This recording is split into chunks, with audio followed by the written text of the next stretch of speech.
Эхийн тухай хуульд нэмэлт өөрчлөлт оруулах тухай хуулийн төслийн үзэл баримтлалыг хэлэлцэхийг бол дэмжиж байна. За тэгээд дээр нь бол бас нэг хэд хэдэн зүйлийг энэ аюулгүй байдлаар доотлогын байнгын хороогоор авч үзээч гэж би бас хуралдаан даргалагчийг энэ протокол тэмдэглэж санал оруулаач гэж хүсэж байгаа. Тэр маань юу гэхээр Монгол улс бол далаад гарцгүй орн. Ийм далаад гарцгүй орны хувьд бол агаарын тээврийн салбар бол манай хамгийн чухал стратегийн ач холбогдолтой ийм салбар. Үндэсний эрх ашигт маш чухал нөлөөтэй ийм салбар. Тэгээ би өчигдөр одоо үндэсний телевизээр нэг тийм хэлэлцүүлэг үзээд тэгээ бүр их сонирн байдалд орлоо.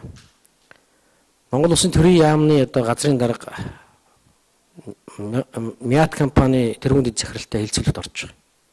Тэгээ 90 жилийн түүхтэй энэ нисхийн салбарыг либералчлах асуудал ярьж байна л да. Тэгээ эн чинь одоо биднэрт бол маш чухал салбар. Тэгээ одоо нэг 6 агаарын хөлөгтэй 8 чиглэл нисдэг, дотоодын чиглэл нисдэг. 676-аас 800 хүн ажилдаг. Тэгээ энэ нислэгийн чиглэлдээ бид нар 6 гэсэн давтамжийг барьж ер нь олон улсын стандартыг хангаж явдаг. 2014 онд хасах 55 тэрбум байсан одоо нэмэх 55 тэрбум болсон. Бид нар урсгал нэмж байгаа. Онгоц засварлаж байгаа. 55 дахь онгоцоо засварлалаа. Бид нар урилгаар гадаад ажиллаж байна. Ашгаа нэмэгдүүлж байна. Олон улсын сургалтыг явуулж байна. Үндэсний агаарын тээвэрлэгчийн үүргээ сайн биелүүлж гин гэдэг. Нөгөөх нь болохоор чи өдөө болохгүй байгаа чамайг одоо либералчлна гэдэг юм яриад байдаг. Тэгэд энэ Аз чиглэлд бол Кореанаар Air China-тай цуг нисдэг. Нэг чиглэлд Улаанбаатараас Бусан, Улаанбаатараас Сөүл, Улаанбаатараас одоо Бээжин гэдэг юм. Нөгөө чиглэлд Aeroфлот Turkish Airlines-тай нисдэг.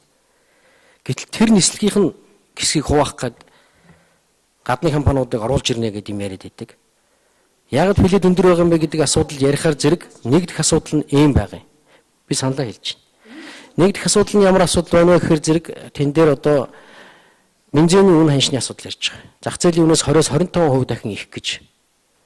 Тэрийг оруулж ирдэг компани нь юу гэдэг юм бэ гэхээр нэг л компани оруулж ирдэг юм байна. 1 литр $1100. Энэ чинь нисгтэй холбоотой асуудал аюул орлого шинэ. Тийм учраас бидний бодлогын асуудлыг ярих хэрэгтэй маа. Энэ нисхийн салбарын бодлогын асуудлуудыг би энэ санал хэлж байна. Байнгын хороогоор оруулж ирээч. Өмнө бид нар энэ шинэ нисхийн хөгжлийн асуудал ярьж ирсэн.